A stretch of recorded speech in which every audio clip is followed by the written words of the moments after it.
Welcome to the Scottish Property Podcast, Adam Williams. Aye, thanks a lot, mate. Right, Yes, thanks for Adam. joining us. Thanks for coming on, mate. And we've also got him lined up for the Glasgow networking event as well as the guest speaker. It's all happening, mate. I appreciate you giving me so much, a good bit of notice on that, so I've been preparing. This my missus like, you need to do it, and I says it's almost been like getting asked to go skydiving, but you need to bring your own parachute. You know what I mean? In the presentation, you're going to be the parachute if I'm going to prepare them. Though, Just make sure the parachute goes off. How much notice did he give you?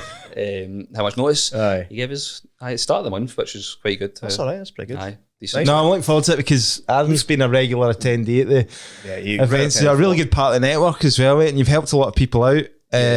So thank you for giving back. It's been a fast, quick journey for you from army to going into property full time.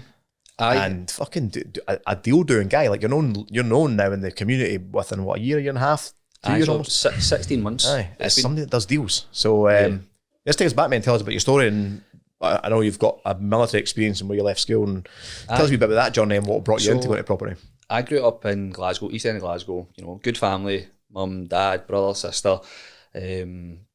Middle child syndrome probably. the misbehaved one going to school, but you know what? See, when I look back, I think I enjoyed school. At the time, I probably didn't really enjoy it too much. But I left school as earliest opportunity probably. So I got into 5th year, but then like, Adam, what are you doing? Like, why are you still here? And so I ended up doing a They said that, or you said that to yourself? I always remember the teacher going, he was like, because I was messing about in techie or something. Aye. He's like, Adam, why are you still here?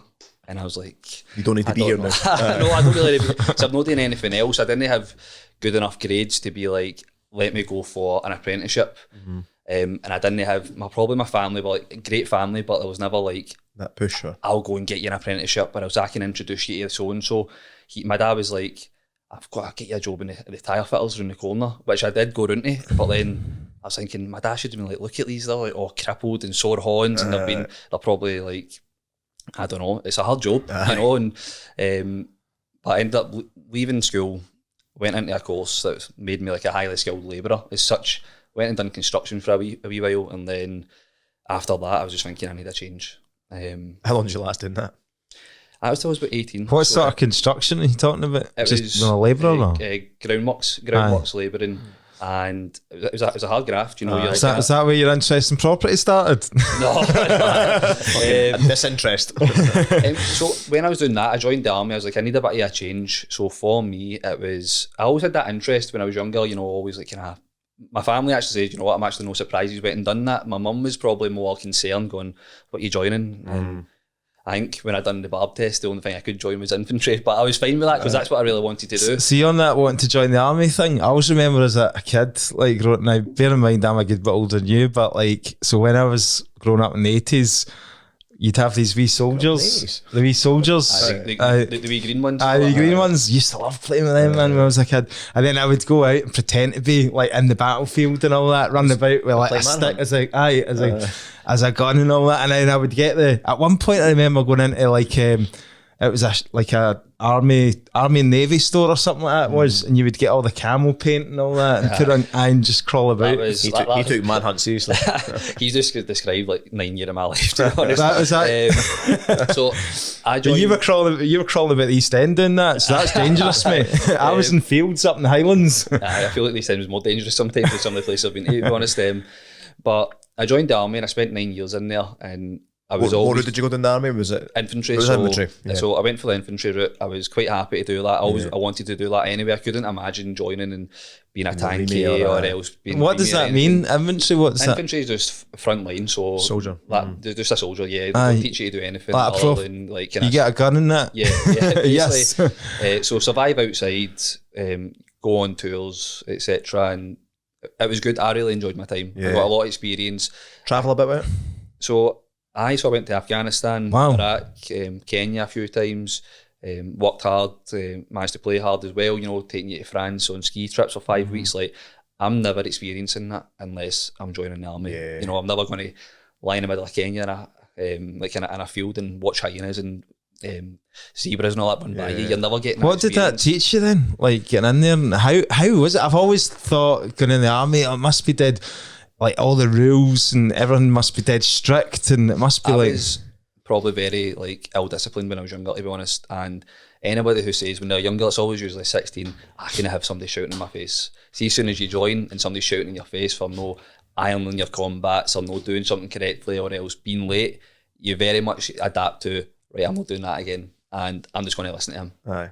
And I was fine with that. I probably really needed that. I'll follow the guidelines and do it right. Follow the guidelines, do it right, be on time, make sure my combats are ironed, I'll get left a lane and just do what you're told. And that's what I did. And I wasn't, amazing at the job, but I just done everything kind of to the standard that was required. And so was it like living in barracks at the start, like army barracks? I was doing England for 6 months, so that was my first time being away from family. So I was down there for 6 months. At what age? I just turned 19, so I was 18 when I joined, and 19 when I went to training.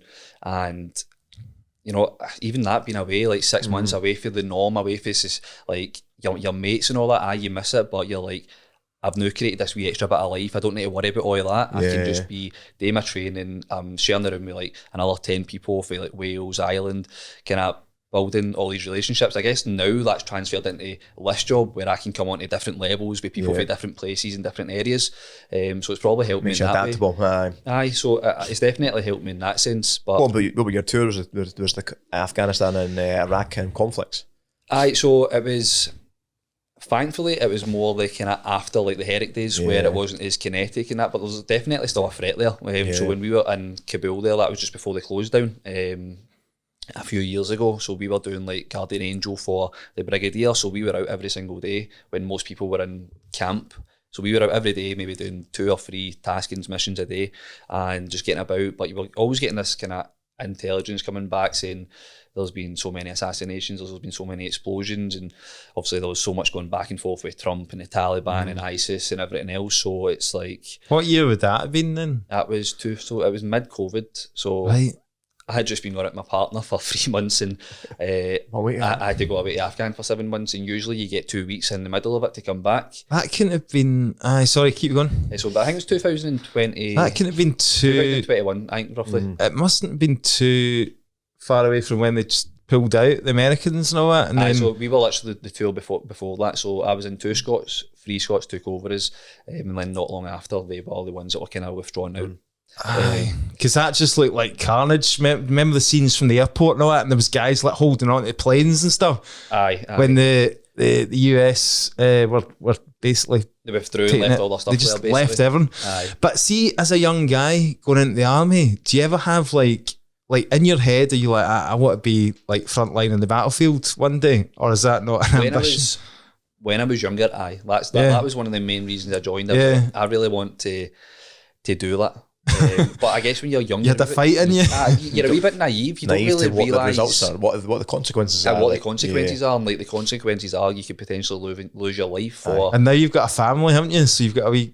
You've got a wee girl. That is the main one probably. Yeah. So I spent 9 years in the army. I was chasing the next rank all the time because more rank gave you more money, which gave you more money to do whatever, have a better life. So I got to corporal pretty quick. Then my next step was sergeant. I was teaching recruits down Catterick. So after like 5.5 years, I got promoted. Then it says, right, you go and teach the next generation at infantry essentially, which I really enjoyed. Glad I'd done it. But it was then when my partner, so we were expecting our daughter Emily, and it was like, right, this isn't worth it. I'm going to, the whole thing with Russia was starting and all that, and I was getting to the point where the risk isn't really worth the reward. I'm not really fulfilled in this job anymore. I can't tell Nicola that I'm going away for 6 or 7 months when she's going to need to bring up her daughter. And I learned so many lessons for dads in my time in the army, and they says, I'll go home and my way no fall. They don't want me because I'm never there. Yeah. And there's no that safety, that net. That's their mum. A guy called Lindsay told me that when I was like maybe 20, and I'll always remember it. See that when you take up a lesson through life, he told me that, and I always went, I just need to, if I have a child, I need to leave. Yeah. And I done that, and that's interesting that you learned the lesson from someone else, because a lot of people would see that, and I can think back to lessons that I had as well when I was at a company in Dunfermline at FMC, and I'd always work like 12-hour shifts on a Saturday and 12-hour shifts on a Sunday because I'd have a flip on the go or a refurb on the go, and I'm like, I just need the fucking money for an extra boiler or whatever, and like you'd go on, and I remember seeing like the guys that were in their 50s that were doing it, and they were like Miss Newton.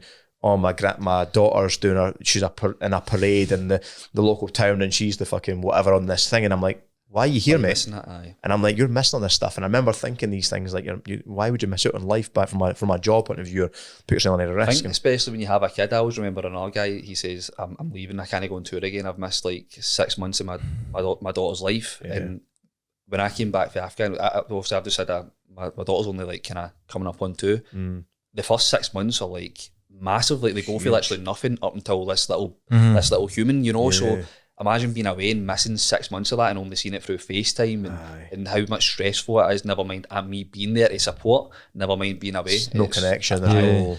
It's So definitely see when you're in that army days as well, like did you ever, like, 'cause you hear a lot of guys that go out to Afghanistan or whatever, where's the other places you went? Like, went to Afghanistan, that's how it was 2021, and then I was in Iraq when I went there when I was 19. aye. Is there any, like, do you remember any kind of struggles in like that? Because sometimes you hear guys that have got, like, what do they call it, PTS or something like that?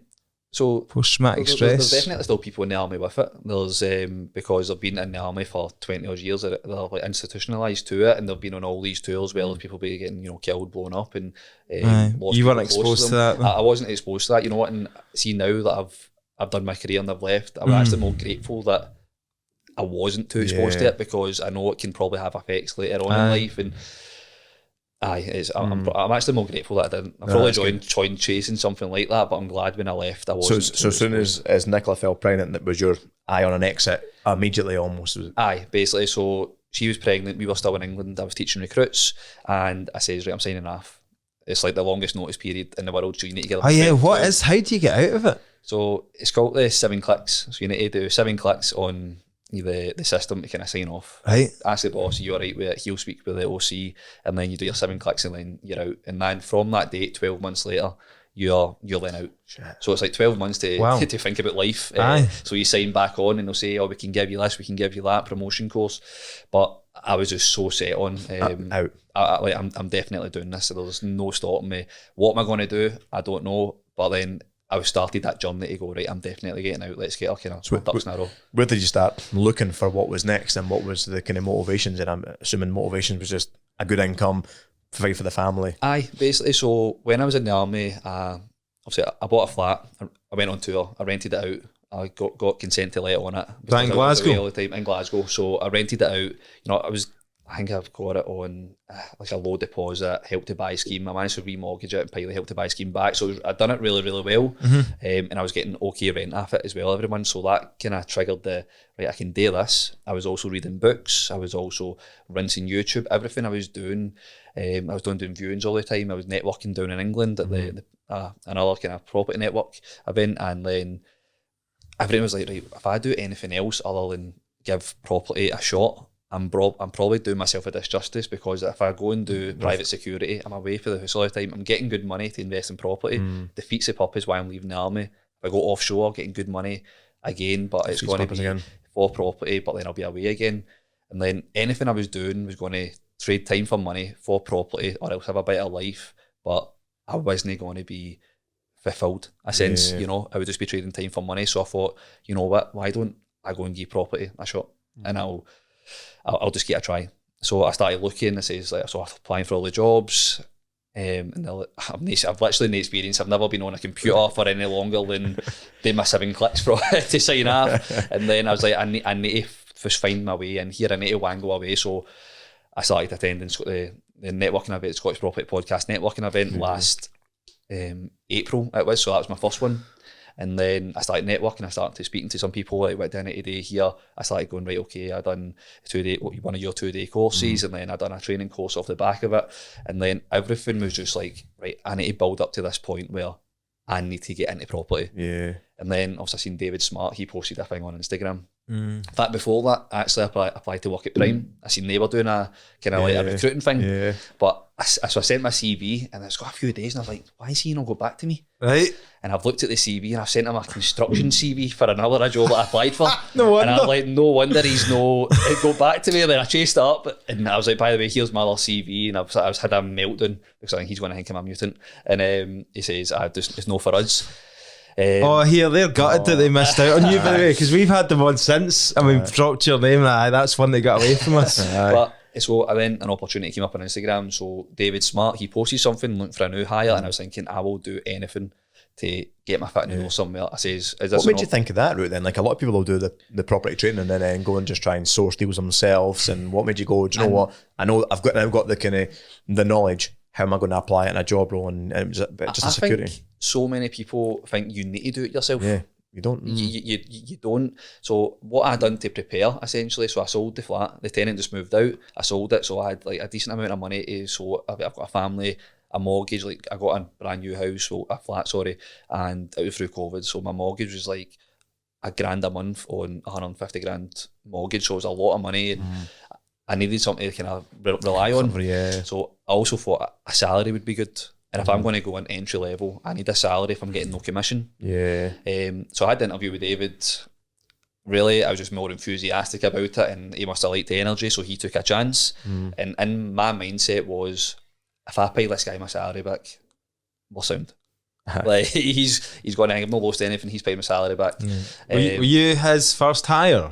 No, so Alex Cockhill. So it was only David and Alex Cockhill, and then I came in, and essentially I was to go in to maybe package some deals, help with what I says to him. I says, I don't want to start and just make the teas and coffees and answer emails. I need to get myself involved. Do it. But I was happy to do anything with no commission or anything, and I went in. Did he see it as a positive that you'd invested in your own training as well? He says that. So he took. What was the job for? The job description? He says, I'm not really too sure what you're going to be doing. You're just coming in, and we're going to make it work.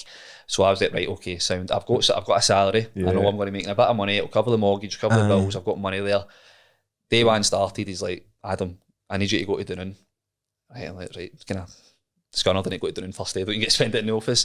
But it's fine. Drove my wee Toyota over to Dunoon. But somebody messaged me the day before. I was like actively like posting on different things just to kind of take a photo of your kitchen, or would you change this? Like everything you get told to do. Yeah. And somebody messaged me going, Adam, would you come and view my house in Dunoon? I've seen you're doing. Can you help me? Right, okay. So I go over and I thought, surely this is the same lead. Turns out it's two different people. I go and see the first guy, Sharpie, absolute character. He signed up. So first day, he signed up. I loved the signed up for what? Just to sell with us. So he was like, the guy before Adam came in a big BM. He came in a wee Toyota. He's brilliant. Get him in and that. And he signed up with us because of that. I went over to the one, like, so my first kind of lead, essentially, construction site. She had done a joint venture with a builder. The builder wasn't doing anything. She was all in for like 50 grand or something. She says, I need 50 grand, get my auction fees and the purchase price back. And I says, right, okay, leave it with me. Back to the office, I'm kind of, adrenaline's gone, buzzing, first lead, first opportunity. And we managed to sell it back to the builder for a 2 grand fee. So the builder bought it for 50k, she got all money back, and we got a 2 grand fee off the builder. So it was my first day, and I got my first bit of commission. You've made your salary.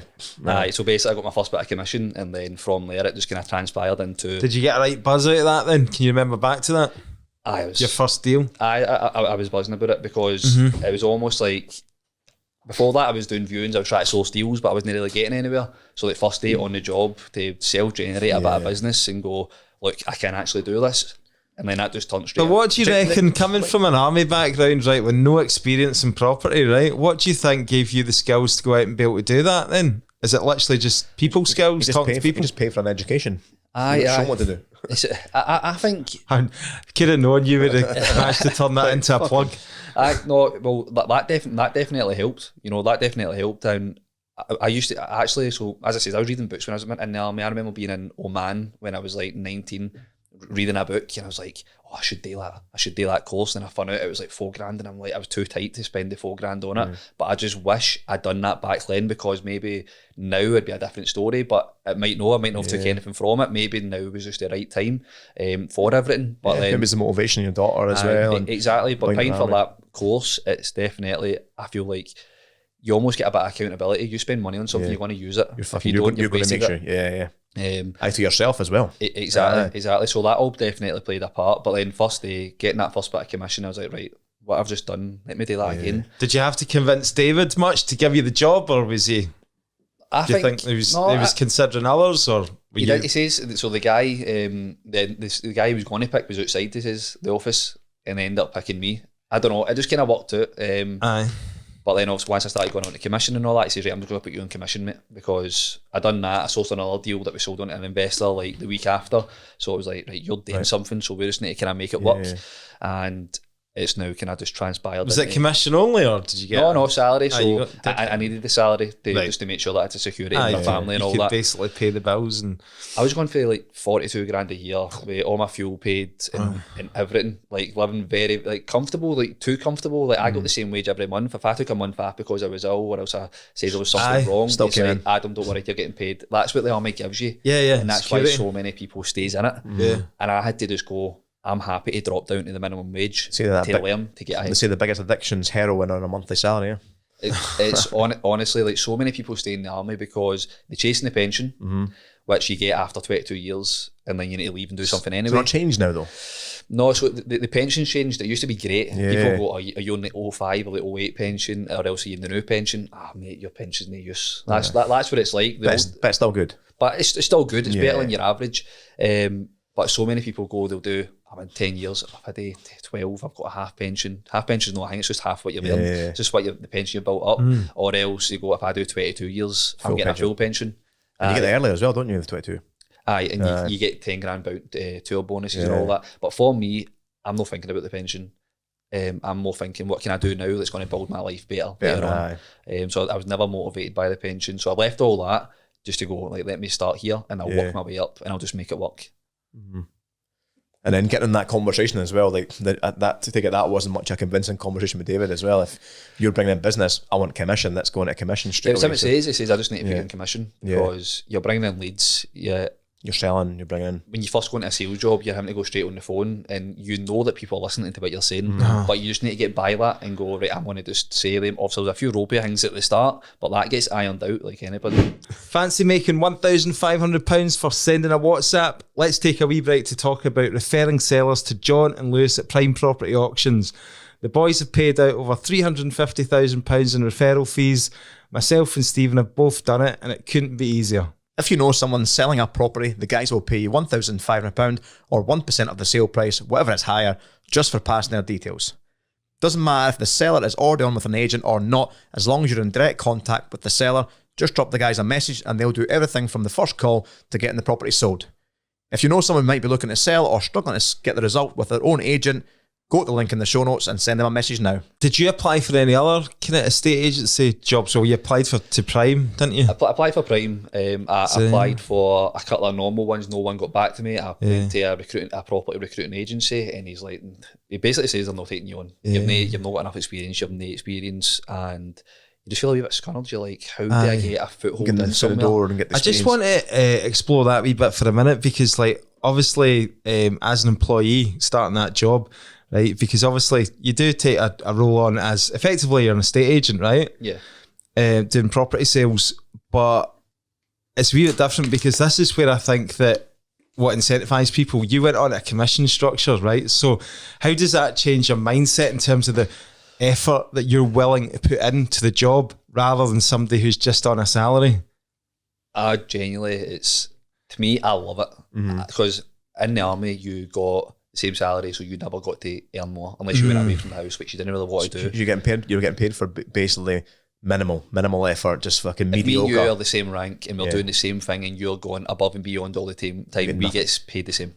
So it's almost like, what's the motivation to do that? Apart from having pride in your job, etc.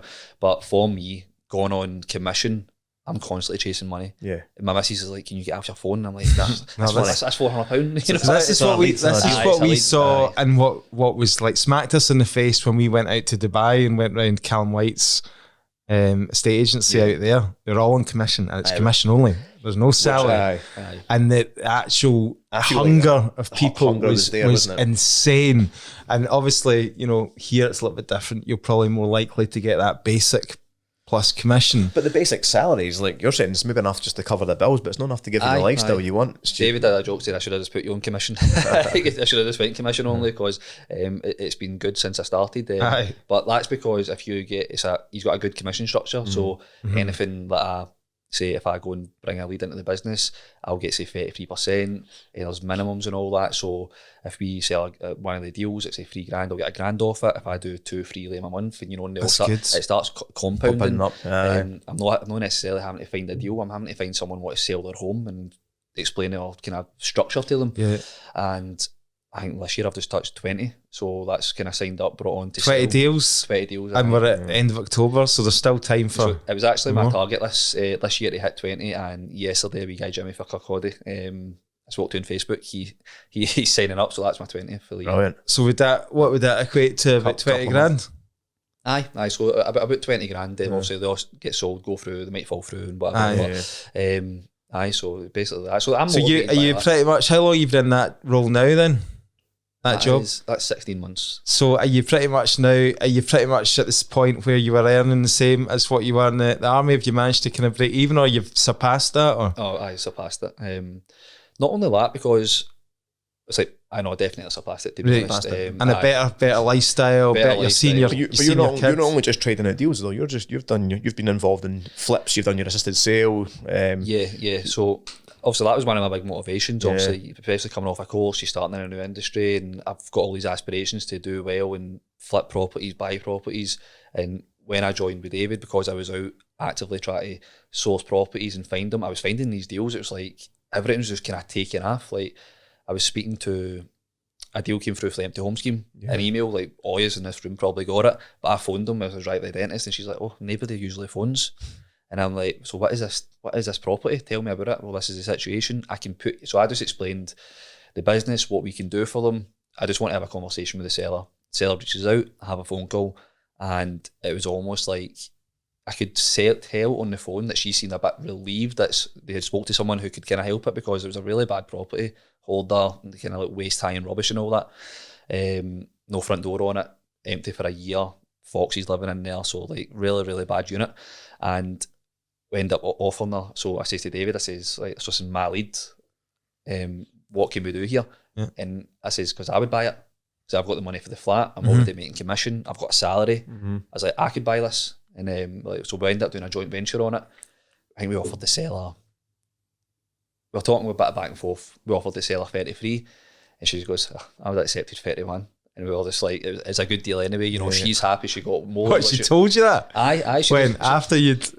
She says, I would have accepted 31. Right. And she was just happy with that. She was like, and from there, she's had a good experience with us. We purchased it, and she's fed that back to the empty home scheme, and we've had more from that as well. So see, guys, if you're listening to this, if you go back on probably your Instagram page, what is your Instagram, just while people listen? So Adam_Williams_property. There's videos of all that one, isn't there? Was that the air fryer? I was in an air fryer flip we done, yeah. Right, so, okay. It's quite funny how they nickname them names, right? So they've just done a phone booth one.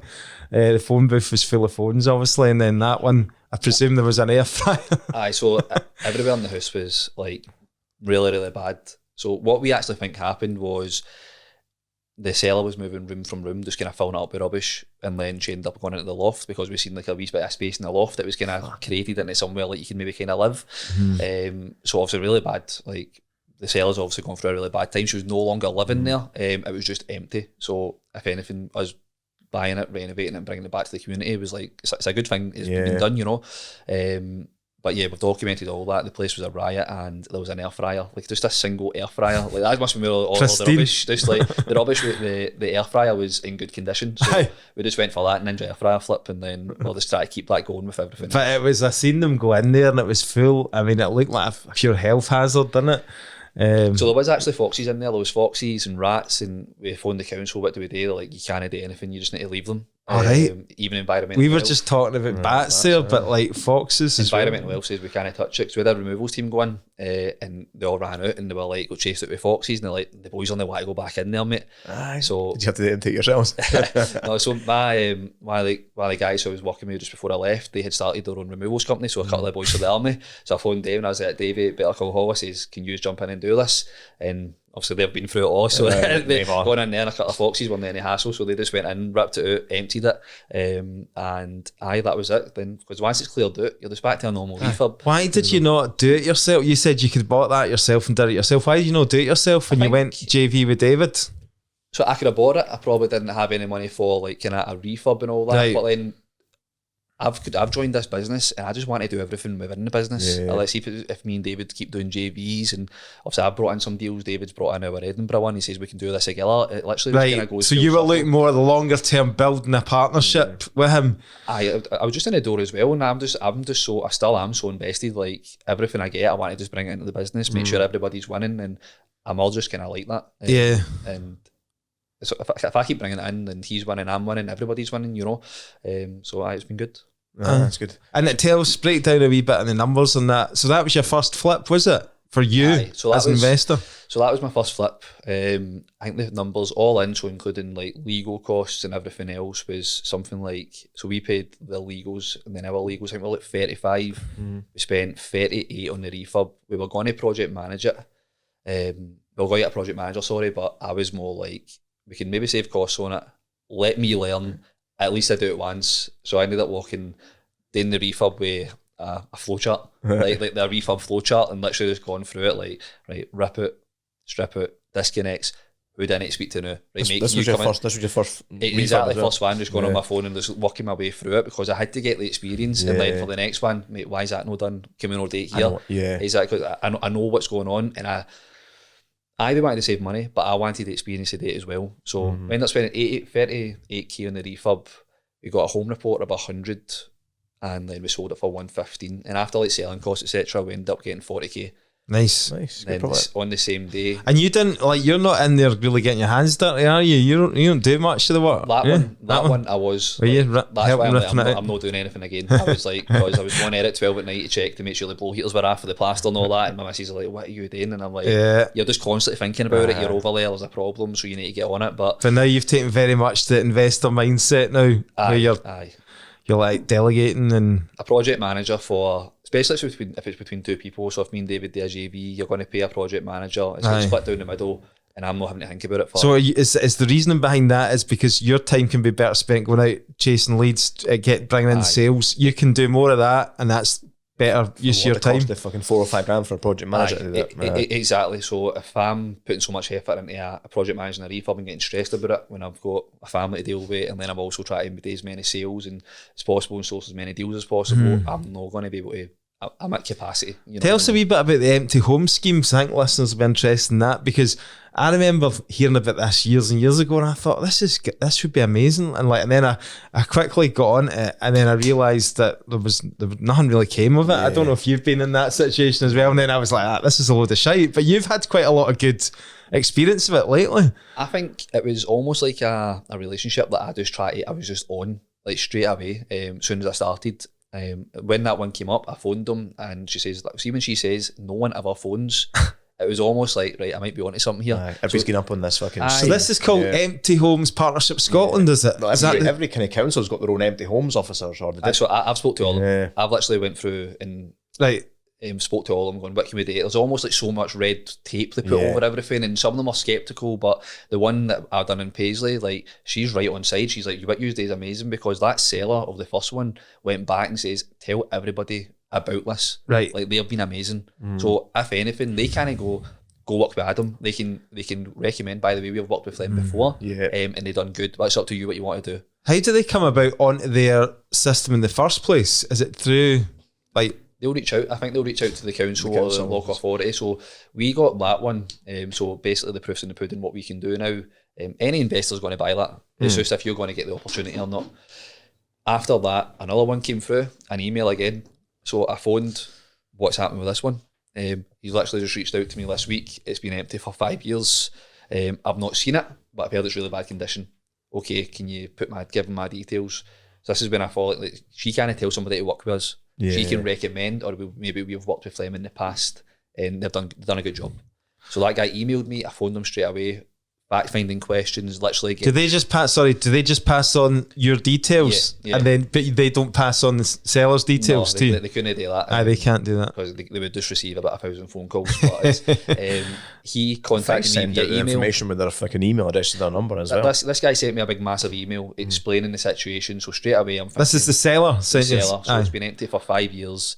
It's going to be a sensitive situation again if he's closed the door on something for 5 years. I called him, fact finding, just getting all the points, and see now they come in that sales. I don't humming and hawing and asking pointless questions, just getting straight to the point with the details and finding out where they're at with it. What would be the first questions that you would ask in a situation like that? It's always just, everybody will say it, but it's always just listening. So tell me more about the property. Why is it empty? I've just had a bit of a hard time. Somebody's passed away. I moved into another house, so I know that he's already got somewhere he's living. Right. This is literally a burden. Maybe he's incurring debt. And I'm just taking all these notes and I go, right. And because I've already got experience dealing with sellers who are maybe going through a hardship like the first one, I built up a wealth of knowledge and understanding on how to deal with that one. I can transfer that into the next one. The flip after that, I was dealing with that seller. That was an bereavement in the family. And then on to this one now. So I went and met them at their home. I could tell that they were quite, not edgy because I was there, but almost nervous because we had to speak about that property. So I was like, what do I do, mate? If you're okay with it, give me a key. Let me go and look and I can come back to you. Right. Went and looked at the property and straight away you're like, geez, it's like a messy house, but you're looking at it like a gold mine, like as every investor does. Yeah. Because I just want to stop there because again, we go back to a lot of people might watch this on YouTube or listen to it and go like, they just care about money, right? But then that's where, yes, there is an element of we need to make money out of this because what's the point otherwise? But there's a lot of upside as well for everybody involved. Yeah. Not only the seller is getting out of a situation here, you're creating a solution, but also the end buyer, you're creating a good quality end product for somebody. You put an empty home back into the marketplace that can be used. Definitely. And from the last 3 flips that I've done, I didn't need to haggle with the seller. The first one, she says to me, I'd have been happy with $2,000 less than that. The second one, she referred on to me a friend and she told me what she wanted and she says, right, we could probably come and get there, but let's try and keep it below the ADS. And then that one, he says, I just need to clear my feet with the mortgage. Everything else is fine. That worked out at like 22k, including his legals, which is obviously still a good deal. But he was like, yes, I think his dad passed away, staying in this big, massive house. He was fine, he just wanted that off of his shoulders. Gone. And then even the day when it complete and we got the keys and that, I phoned him and I could hear it in his voice, the same as I've always heard. It's like, hi Adam, how you doing? It's like, everything's all right. I managed to, thanks a lot for getting me all my stuff back. He had loads of phones in the house and he says, I just want all them back. Like the house that he was already in had done other phones, but he wanted all these back as well. Like, just must have been his thing. But see, because I often think about this a lot about, the line, where do you draw the line from like what somebody's getting, how much you're profiting and what they're losing out on? Yeah. And I kind of think to myself, what if I was in that situation? Would you feel comfortable? But maybe we're not seeing it from what they're seeing it. They're just seeing it as this is a weight off my shoulders. I just want to move on with my life. But you're not, like you're saying, like you're giving your number based on here's my ADS, here's my legal costs, here's my renovation costs, and then there's the risk. And you go, I'm wanting 33 grand, and the woman goes, I actually took 31. You're not trying to get it for as cheap as you can get it for. You're actually going, here's the numbers that works for the business, and you're giving them a solution, and they're over the moon. They're getting 2 grand more. Plus this, like you say, this problem. The thing that becomes people's biggest assets then becomes their biggest noose in their neck, their biggest fucking heartache because they can't get a date or it's empty and they don't know what to do with it. It's got too much rubbish in it. Not got the experience, they've not got the money to do it back up. It was good that you're getting the praise from the empty homes officer because that's like that's somebody in an official capacity praising you guys for coming up with a solution, and then there's a good result at the end of it. So the nominated us for a award for the first one. Nice. So we got nominated for an award. We got beat, we came second. But they nominated us for an award for that, so that was quite good publicity. We went to the day for that, spoke to all the homes officers, and just try to get it out there because ultimately you're always trying to get something from it. You want to kind of build a relationship because they can go, I was talking to Adam about that. Why don't I approach him with this? And I've had all these conversations, speaking to ones in different areas about assisted sales and all that, and one in Clarkson that I've got kind of about to get signed up. I've already spoken to the empty homes officer about that. But so I think the stat is like 45. There's 45,000 empty homes in Scotland or something like that. Because we had the women on, did we not? Yeah. From Empty Homes Partnership Scotland ages ago. That was the stat we got, and I think that there needs to be somebody needs to be putting something together where there's a lot more willingness to work with private investors. Yeah. But I guess the problem they've got is the matchmaker scheme. The problem is there's a political thing going on there whereby housing associations are needing more stock for social housing. Yeah. And there's a shortage of social housing. So then if they're feeding all that stock off to private landlords, there's that whole thing where it's a political issue. Well, like, they are buying back. It's I've sold quite a few houses now back to like kind of the housing, etc. So Tollcross housing, they're buying flats. If they've got a block of flats and they own 6 and there's one comes up for sale, they're definitely going to buy that. Because they want to own the blocks. They'll now try to buy things back. And anything's lying empty, they're applying for a compulsory purchase order on it. It takes time, but if a seller or the owner of that home or whoever's inherited it isn't doing anything with it, they'll then just go and, right, we'll buy it. And then if they ever come out of the woodwork, they'll give them the money for the valuation it is at that time. So I spoke to them about that as well, because they're trying to do things, but it's just a minefield, to be honest. And they don't want to just rely on investors. Yeah, like they say, it's a lot of red tape in for them as well. And sometimes, especially the ones that come through the Five Council one, like it's almost like there's a flat that's obviously they can't be put on the market. And it's like we're at a stage and it's valued at that. We just want that. Why don't we just put it on the market then? But it's exactly. Like they don't want to pay a home report, they don't want to pay an estate fees, they just want the council will get me a fucking sale. And sometimes I have worked and I've bought them, but sometimes they're a waste. Like the sellers might be a part of the issue as well, because when I speak to them and say, I've got about 40 on my books now, but the sellers are just like, nah, I'm alright, I'm not selling it, I'm not doing this. There's one in Newton Mearns it was empty for 15 years, we sold it through the agency, a couple of investors took it up, they're going to do it in really, no, it was Mulgai, so it'll be great once it's done, a bungalow. There's one down the street, it's maybe 4 or 5 doors down, and it's been empty for 22 years between a family dispute, like nothing getting done with it, amazing house, it's probably be worth like $500,000 once it was nice, but it's like never said no. Nothing. I think everybody's been in that one. That's what you find. You must find that as well, because there is a lot of competition, isn't there? In the would you say that smart sales? Well, obviously it started out. Was it more kind of finding? I've heard David talk about it, finding a solution for every different need, sort of thing. So whether it be you're a landlord and you've got a tenanted property, or whether you're needing a quick sale, is that still more the approach that you guys are taking? So it's like, so anything that comes through the ads, or else anybody who refers something on to us, obviously they also always get a referral fee. But it's like whatever that seller tells us, if they say I want 10% over the home report, I'm not going to say we can't help you. No, we'll get on the market for you. We'll do marketing. We'll do all the viewings. And so you do just standard estate agency, people selling their homes. Yeah. So we do that. So anything the seller wants, we'll just go, right, we can get you there. If they want a quick sale, we can make you an offer. If they want to sell onto an investor, they don't mind taking a bit of a discount. Okay, we've got the VIP plan, the basic plan there to do it. If you want just a standard estate agency sale, let's do it as well. There is obviously, in some scenarios, are like, my home reports, I need 50 to pay back the bank. It's worth 40. Right, why don't we look at an assisted sale, because we know it's going to be worth 60 after it's got, 10 grand, 8 grand or whatever spent on it. So we can look at the avenues as well. And we have done them and it's been quite good, to be honest. It's nice to find that solution for put the seller at the forefront of it. No. Because everyone keeps saying to me, why would someone sell it off market and discount? It's like, because traditionally the only place you can go is a high street estate agency, put the property on the market. What happens if it is filled with shit, or they can't get access to it, or there's foxes, there's an emotional attachment to it? You don't need a simple one size fits everybody. You need a solution that someone can say, well, we can buy this, or assisted sale, or we can clear it out for you, we can retain your belongings, or we can help you. It's one of what you get surprised about how many people out there it is actually wants a different solution. It's like just going to Countrywide and spending 850 quid just for a normal estate agency sale. That doesn't get them out of all the debt they've got on the property, or else all the arrears they've built up because they've left it lying for so long. So one over in Clarkson just now, she's moved to Australia, she's buried her head in sand. I think it's literally worth about 80 or something. She needs 82, and we have sold one across the road for like 105. This one needs like maybe 10-15 grand spent on it. So there's a small margin there, and it might go for more. But she's like, you know what, I'm happy if I can clear my feet here, that's fine. Like, that's a win-win for all parties. How do you manage seller expectation as a property sales guy?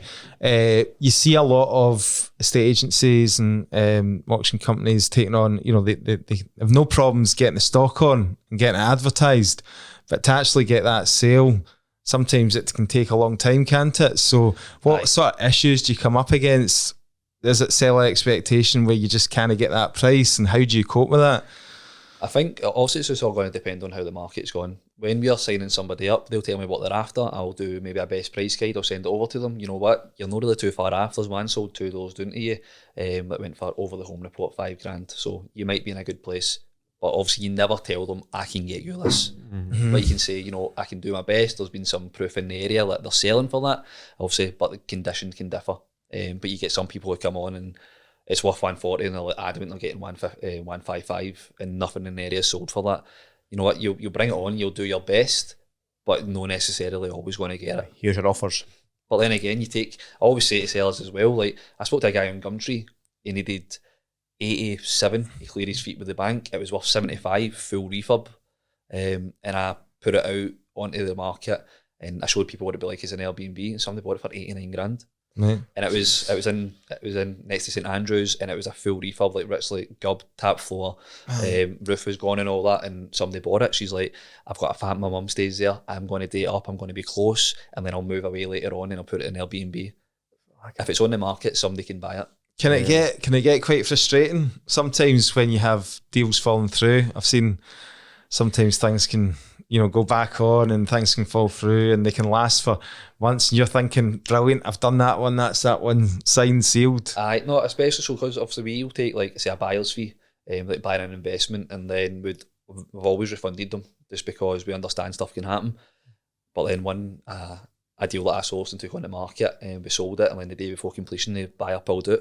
Because it took a little bit longer than anticipated because of a few different things, but he pulled out and we still had to refund him. So like that, I'm like thinking, I'm getting a bag of sand for this this month, you know. And it's a lot of work you've put in, right? I know. So you do. There's, you know what? There's some deals that I've went over and beyond, and you don't get much out of it. But then there's ones that it's not really been a lot of work, and you've got more. So it's like you're just gonna take the good with the bad. Right. How do you deal with mentally with like that? I suppose if you're banking on the commissions that you're like, well, there's my commission booked in for there, and it fucking doesn't come. You're like, I'm scunnered, but then just trying to do enough sales and make sure you're covered. Keep going, mate. See, for me, I just love the every day in and out, the kind of the hustle. I'm on it. I'm constantly chatting to people. I'm constantly networking.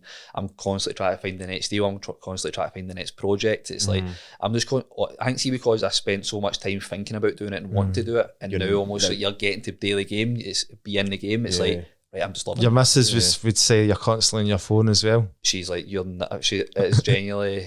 And I bring up your screen time, mate. No, it's a joke. It's like 12 and a half hours or something a day. It's like so because I get up so early. It's like 12 and a half hours a day, and it's like I'm on my phone straight on it. How are you balancing that with family life now? Then it's probably just an awareness thing, to be honest. Like I think knowing that I'm doing it, and you need to be more present. It's like I'm there all day. Sometimes you need to go on your phone, and sometimes you just need to go on the laptop to get some things done because it's just the way it is. But then if it's not all the time, you know, we've got the caravan. Like we went to the caravan a couple of weeks ago, right, I'm going to kind of wind down a wee bit, spend this time with the family and make these memories. Like I'm really big on that, you know, kind of being more present. You got a caravan down beside David's? No, the king of the caravan site gave me it for the weekend for getting, I think it was at 20 odd sales 1 month, so he gave me a shot at it for the weekend. Oh, nice one. So it was his caravan you were in? His caravan. Oh, right, okay. Brilliant. We done a record breaking month a few months ago. The target was 20. Brilliant. And we managed to get 22 or something. So, and is the sales team grown now? Is there another guy? So I've got another guy who's came on board, so he's been kind of getting put through the paces as such, and just getting showed. So does that create a bit of competition now, or is there plenty enough leads? He told me he's been on the phone to a lead that I've been talking to. So see, for me, but I don't mind it. I'm like, you know what?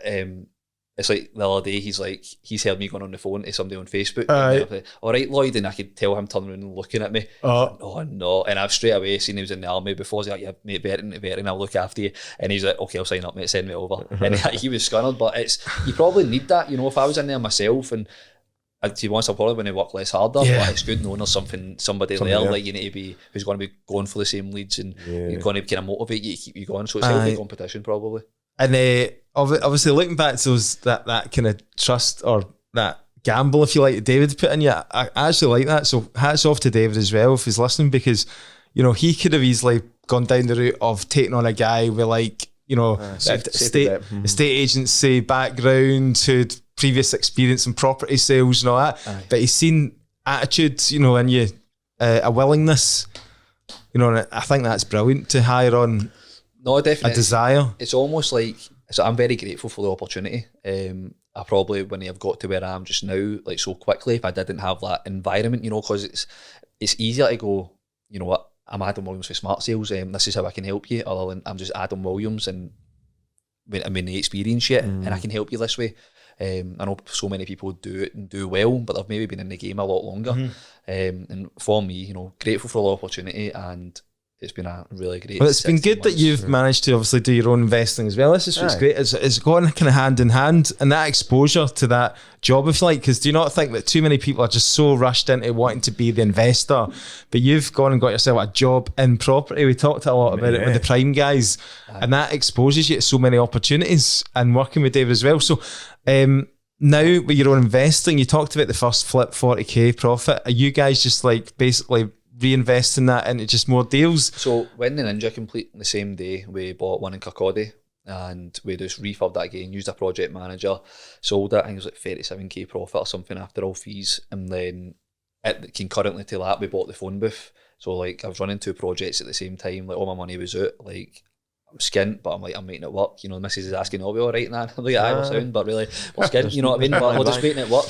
And now that phone booth's now being sold, that should be completing this month. It's cash buyer took it on. That'll be completing the next couple of weeks. So that's, you thinking your aspirations to start the portfolio? There'll be a reality refurb coming out on that soon. Aye. So that'll just be need to get a video editor sorted. We also bought a flat in Edinburgh there as well. Nice. So that's currently getting refurbed, and then that will be getting used to get maximum profit out of it. And that is that investment pot with, and again, is that all JV with David? So you still so we've done an SPV for the first one. Second one we bought it in Manny with my company. And that one bought it in his company. But now we've actually started a company so we can purchase things together on it, because if we had a bit of hindsight, we should have done this at the start, because it would have been a bit more efficient to move forward. But are you taking any profits out of these flips? Or you are not you're not just like building that investment pot? No, so we'll take the money out, and then it's like, right, okay, this is the opportunity coming up. Do you want to send there 20 grand, and there you go. Okay. I feel like just now I've never had more money, but I've never been more skint with how much is going on, you know. But it's probably a good thing. So I know this money's coming in from there, and I'm going to put it into something else. It's going to long term, it's going to generate more. Still early days, mate. What age are you? I was done 29. Do you know what I mean? So like, still, I swear again, it's like there's loads of time to invest. Do you know what I mean, for the long term? I think now, like, I'm talking about building a portfolio on that. Is that something that you have thought about? Stephen's question. So I think, see, now that I built the pot, you know, like done 3 flips, I've not went mental and spent like the tour bonuses I got, you see, like buying a car and going on holidays and all that. Now I'm very much like, when I get this money in and I've got a pot there, it's definitely building. So I'm going to start putting into next year. I'm looking to kind of make sure I've got a few more assets, a few more properties, and then just build on it fucking like as the years go on. Any other strategies that take your fancy? I'm just such an opportunist. Like anything that comes, I'll probably just take a pop at it. I don't makes money. What about the assisted sales then? Is that something you've done at all? No, so we've got one in Clarkston that's potentially going to be happening soon. I've been project managing a couple, and just like ones that maybe if I've spoke to a seller and that suited them, we've done that. We've just done one in Shots there. That's completing this month, and that was quite good to help the seller out. Business has made some, but then the business is also, you know, I put money into it as well. I've not got one myself personally, but this Clarkston one, that would be it. I think it's great that you've tapped into, obviously. I mean, what a great luxury to have, like working in a place where you've got, there's a guy that works in full-time refurbs as well, Gary, is it? So Gary, like Gary he's the project manager, so you've got his experience to tap into. You've got your own video guy, which you've turned up with today as well. So from your point of view as well, you can build your own personal brand as well. So I know, like, see, everything, it's almost like I've got this team with me as well, and I'm getting helped along the way. I'm getting, like, David's been doing it a lot longer. I'm getting advice from him. I'm able to we've got a project manager, I've got a videographer. Like, my personal brand's growing. People now, like, see, I used to go to these networking events and go, it seems someone said, "Oh, do more on social media," and people will come to you with leads. I was like, "They're talking shit." But see, now, like, I get people messaging me, I've seen that house you've got. Mine's is the same. Can you buy me? Like, asking me to buy it, and I'm like, I definitely, like, I would love to. But and it's you, and it's you now. Were you resentful starting, like, a bit apprehensive starting out, thinking that it wouldn't work with that? I know the first deal was almost the first day in the job. But you think, like, thinking back, did you think, oh fuck, this is not going to work? Like, you're saying about the social media thing, like, you got all the information, you seen it all, you heard it all. It's like, is there something that was like? See, honest, I probably didn't deep it too much. I think I was just every day, just putting the effort in, just grinding, just making sure I was trying to find the next, try to find the next deal. Maybe not zoning out, and then looking in, I'm thinking about it every day, and doing. Now when I do look back, I go, right, geez, I've accomplished an alright wee amount in that kind of time. I think that's what's great about this story, because like initially when I first saw you kind of coming along to the events and all that in the Glasgow night, I was like, that's just one of David's employees or something. That's one of David's staff, do you know? And then I got to know you a bit more, and I got to realise actually he's doing stuff in his own right and bringing in all the business as well. Do you know what I mean? So it's not just you're sitting there at a desk getting told to do that, and it's like you're actually driving the business. Do you know what I mean? That's the difference. And I think for me, it's like, in this kind of industry, you're going to get out at what you put into it. If you wanted to sit at the desk and just answer the phone calls and whatever leads the business gives you, like, you'll get a commission, you'll get your salary. But if you want to be making a lot more money, you need to be out there finding it, sourcing the deals, bringing it in, because... So if David's listening, I think you've got a huge asset here, man. You need to up his commission and get that get that right up there. I'll be adding this one to my 2-year review and see where we land. Brilliant, mate. Appreciate you taking the time, mate, coming in. Like future plans, like have you got anything that you would like to do in your mind, or just keep grafting away? Just keep grafting away. I want to build a portfolio. I just want to make sure I get myself and the family in a kind of good position. And you know what, I don't mind working for somebody. You know, I quite enjoy it. I quite enjoy the team and all that. I enjoy the aspect of having, you know, someone else in the team to go to with a problem, and then they come to me as well. So everybody working together. I enjoy that, and it's good. I can see where we end up in the next few years. You've done it like from no experience, getting into a property job, if you like. What would be your advice to other young folk out there who are maybe looking for a career change? Like, how would you? Certainly don't send in a CV that shows construction on it. Construction. I think so. Seeing you got these networking events as well, you speak to somebody, what do you do, mate? Oh, I'm a spark, hate it.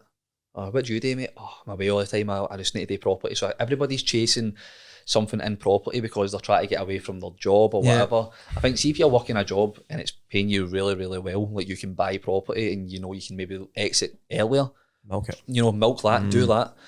But if you're in a job that's giving you an all right wage, you're not really fulfilled, you're not really happy, but you're spending money, time, effort on property, going to networking events, paying for courses, try to do property, try to buy property.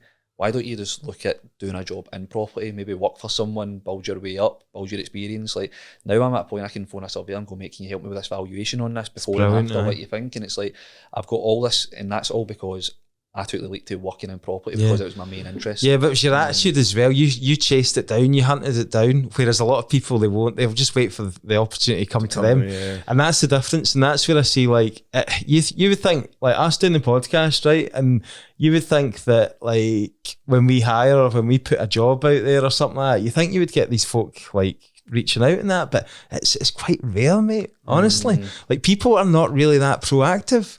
They just kind of, I think people are just lazy, you know, but you've obviously hunted it down.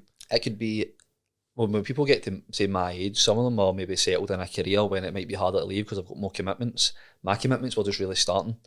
And then if you get somebody, so I'm motivated because I've got a family, a roof over my head, everything I need to pay for. So if anything, I'm chasing it more than somebody who stays at home, no responsibilities. They're just thinking, right, if I get this much money, I can buy this car and these shoes, etc. I'm thinking about putting food in the fridge, you know, so I've got a lot more to think about. And you can look at, I want a young, hungry person, or do you want a middle-aged person who's got loads of responsibilities in it to pay for? You know, there's a lot of ways to look at it. Yeah, no, that's brilliant. If we could give you a plug, like, what are you looking for anybody to work with? Obviously, you're always looking for sales leads for people selling their properties. So we're always looking for somebody, houses to sell. No, definitely, can't get enough. We do a lot of referrals. So like this year, Tony Carrigan, Andy Mackay, you know, Terry Flynn, like people bringing us sellers or else deals. They're getting half the fee. They're getting, you know, £1,500 every referral, and we're doing that a lot. We've paid a lot of referrals out this year, and it's only been getting kind of in more abundance, essentially. You know, the more I put it on socials, you get stuff off the back of it, you end up putting it in some of the networks, into the chats, etc. I mean, does that affect your fee, or do you still get your £1,000? I still get my 10%. I get 10% commission. Right, okay. So, more of them come in, and I'm doing a lot of sales. You know, I think I'm touching like 19 this month myself. So it all mounts up. Basically, so as more houses to sell and more people to refer, I'm more happy. And you'll obviously, any more empty houses M2's is definitely happy to take it on. You know, once the phone booth completes, that'll be a decent amount coming in from that. So we're ready to buy something else and then just keep building and take it for there. Aye, good luck to you, man. You're doing a brilliant job. Keep up the good content as well. You've become a natural in front of the camera, so and you cruise through this podcast as well. So well done. With ease, mate. Nice one, mate. Thank you. Brilliant. Cheers.